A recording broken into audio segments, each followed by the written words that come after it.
Let's have a look at practice question set number 4, starting with numeric response question number 1. It says a proton collides with a stationary alpha particle. Listen, right off the top, we see something that's a little bit unfamiliar. A proton, which we've probably heard of before, right? Chemistry class, you've certainly heard of a proton. Might not know its mass or something like that, but you've heard of it. An alpha particle, many of you have probably never even heard of an alpha particle. Listen, it doesn't matter. Okay, whether you're talking about a proton colliding with an alpha particle or a truck colliding with a car, it doesn't make any difference, right? A collision is a collision. If you don't know some information about something like a proton or an alpha particle, where do you think maybe you'd find it? In your data sheet, right? On your data sheet, you're going to find that the mass of a proton is 1.67 times 10 to the minus 27 kilograms. And the mass of an alpha particle, whatever the heck an alpha particle is, hey, later on in the year, you'll learn very well what an alpha particle is. Right now, just whatever.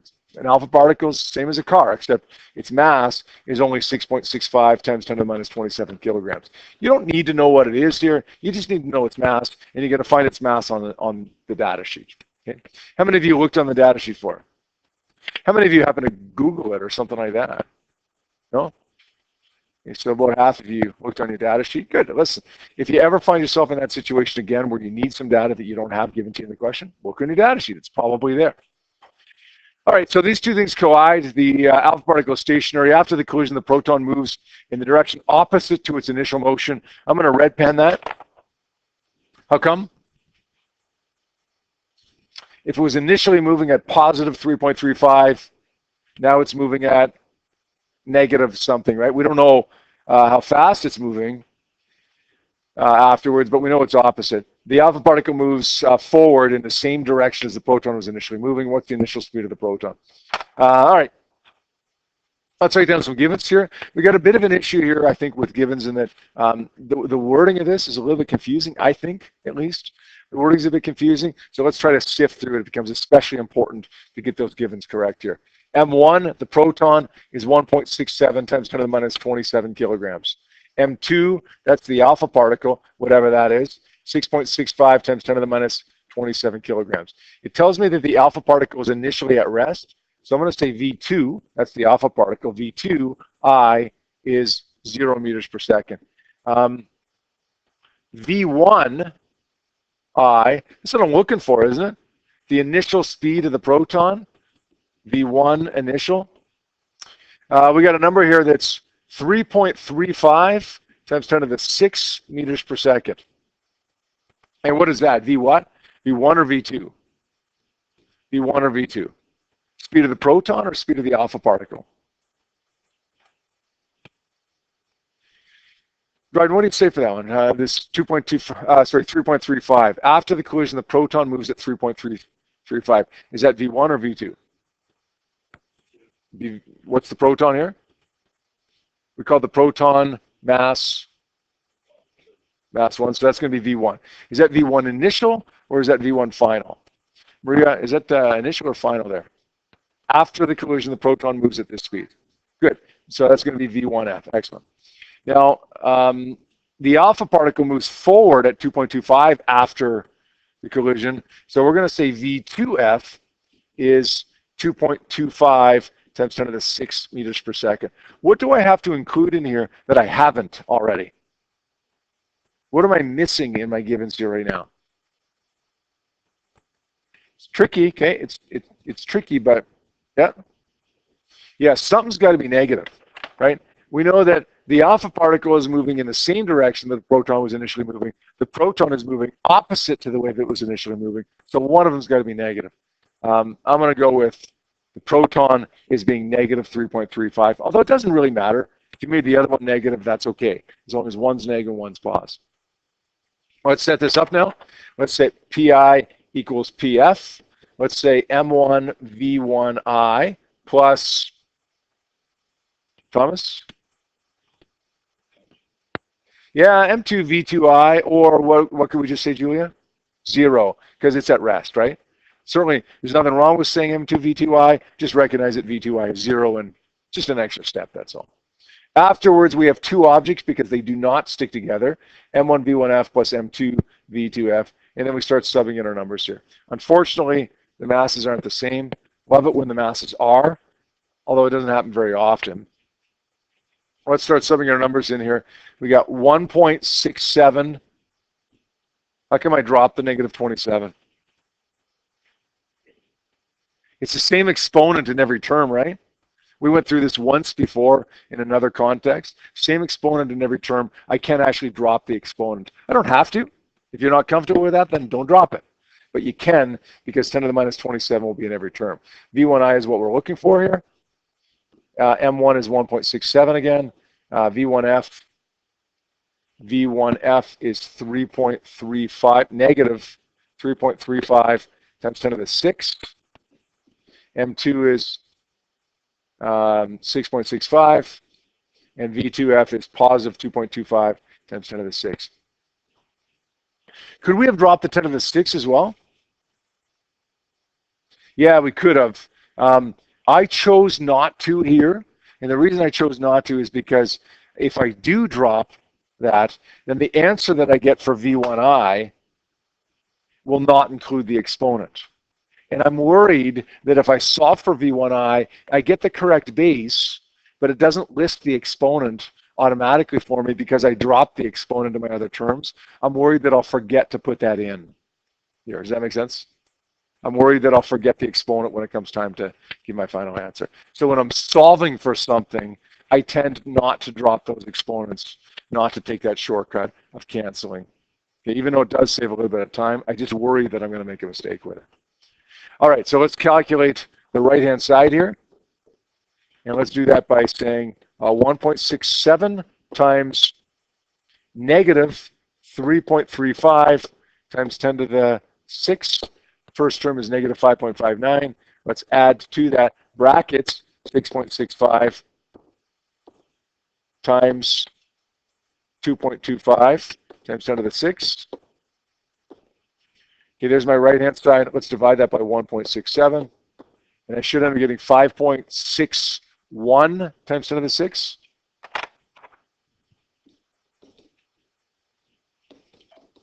What's my answer here?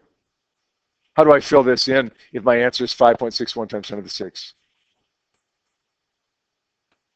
A decimal B, C times 10 to the D. This is A, B, C, D. Thomas? Yes.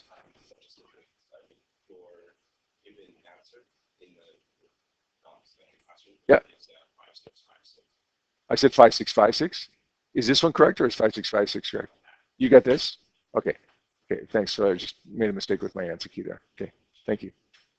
5616, it looks like should be the correct answer there. Maybe that was just a typo. I'm not sure where that came from. Good. All right. I think they get a little bit easier here now. Kind of. This is a little bit tricky too. A clerk working at a local food store is actually asked to retrieve the empty shopping carts left outside by shoppers. Each cart has a mass of 20 kilograms. The clerk places 8 carts, which are locked together close to the entrance on a slight incline. The clerk gathers another 12 carts and pushes them towards the store entrance. Meanwhile, the first 8 carts roll toward the 12 carts with a speed of 2.3. When the carts collide, they all come to a complete stop. At what speed were the 12 carts moving just before impact? Wow. We don't know what the mass of, we do know the mass of each cart is 20 kilograms, right? So we could say that M1 is 8 times 20, or 160 kilograms. We could say that M2, which is 12 times 20, is 240 kilograms. Make sense? All right. So forget about this incline and pushing them, so on. We want to look at just before and just after the collision here. It says when the carts collide, they come to a complete stop. That means VF is equal to 0 for everything, right? The total final momentum is 0. Hey, quick question for you. What's the initial momentum total? 0. Because if the final is 0, the initial must be 0 as well. Having said that, there is an initial velocity for each of these. We're going to say that V1I, that's the 8 carts are moving at 2.3 meters per second, right? The 8 carts roll toward the 12 at 2.3 meters per second. We're looking for V2I, the initial speed or the initial velocity of the 12 carts. Does that make sense for my givens here? Let's say pi equals pf. We have two objects before this collision takes place, so two terms, m1 v1i plus m2 v2i. Now, there's only one object afterwards because they all stick together. Ryan, what's its momentum after they all stick together? 0. So we can put in mvf if we wanted, or we can just say 0 because they all stick together and they all stop.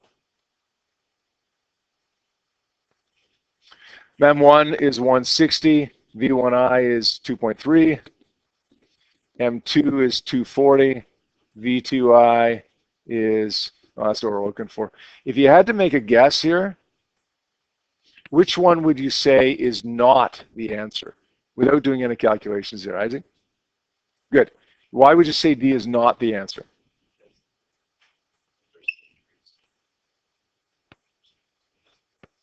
Good.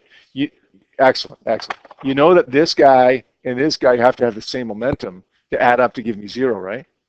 So if this guy is heavier than the first guy, then its velocity must be smaller. Now, how much smaller? I'm going to guess it would be C, because this looks like way smaller, right? But it could be A, B, or C. Okay, if I had to make a guess, though, I would guess it was C. Is that what it works out to be? Okay.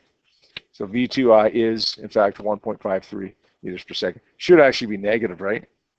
But we're only asked for the speed, not the velocity. Good.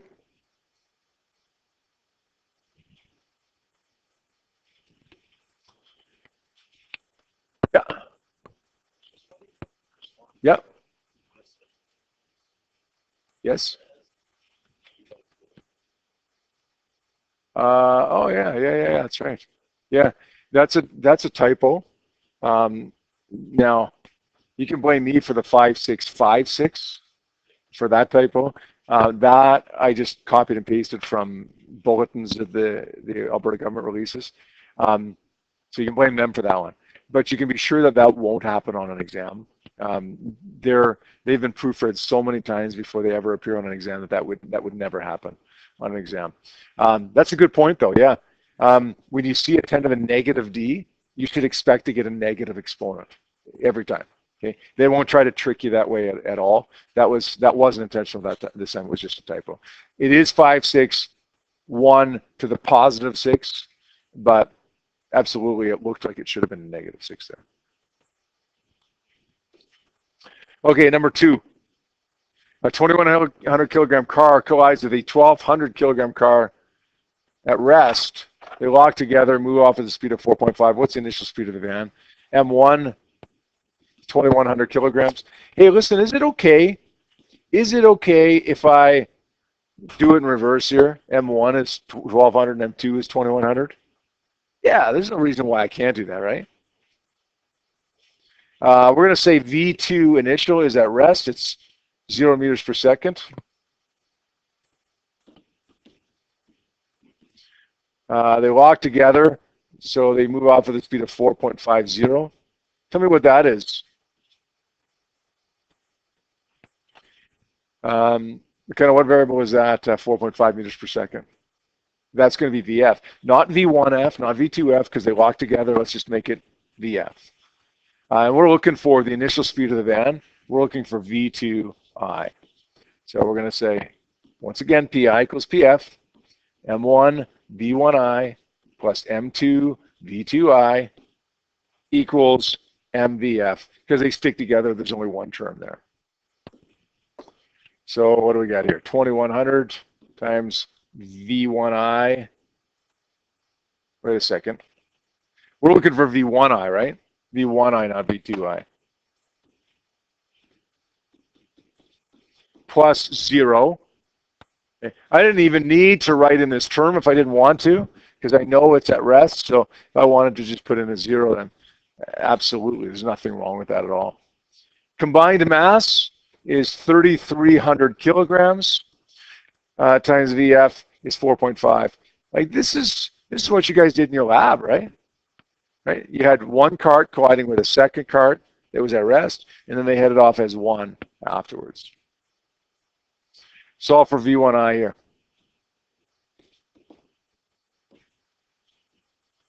The right-hand side is 3,300 times 4.5. Let's divide that by 2,100. 7.07. Notice this one doesn't ask me to put it in scientific notation, so I would literally just fill in 7.07 for that. Right?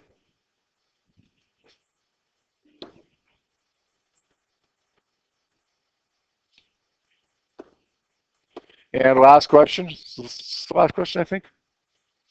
Talks about bumper cars operating on electricity.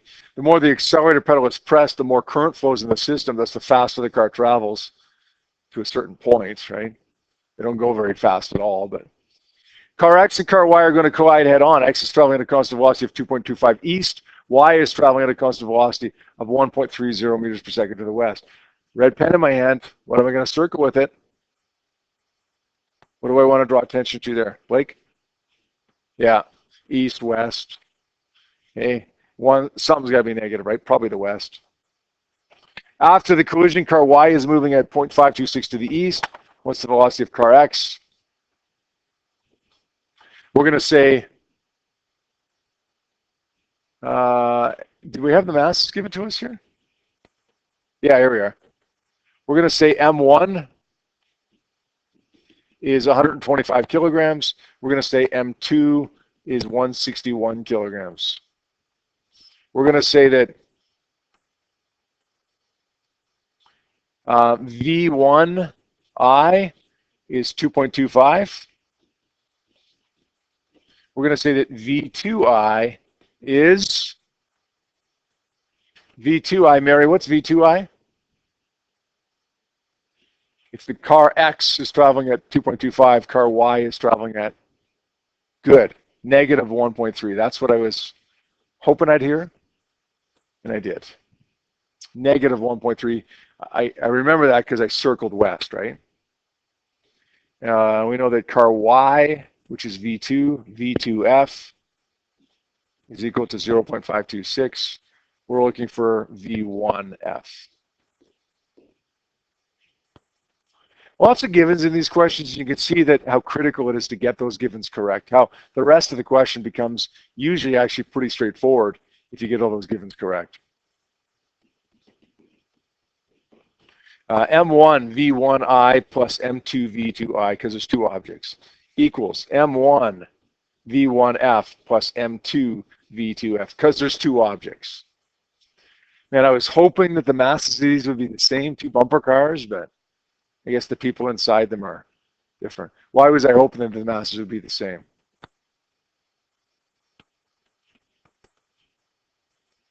Because then I can cancel them out, right? Can't here, though. 125 times V1I plus 161 times V2I. Don't forget the negative there.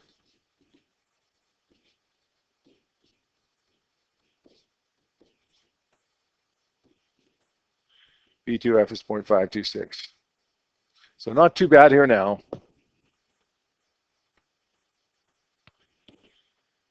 Uh, 1.25 times 2.25. Let's add to that brackets 161 times negative 1.3. Okay, there's my left side. Now let's subtract from that 161 times 0.526. Here's my new left side. And then let's divide that by 125. And I end up getting 2.32. Something's wrong there. What did I do wrong? I didn't do it on purpose. Anybody spot my mistake there?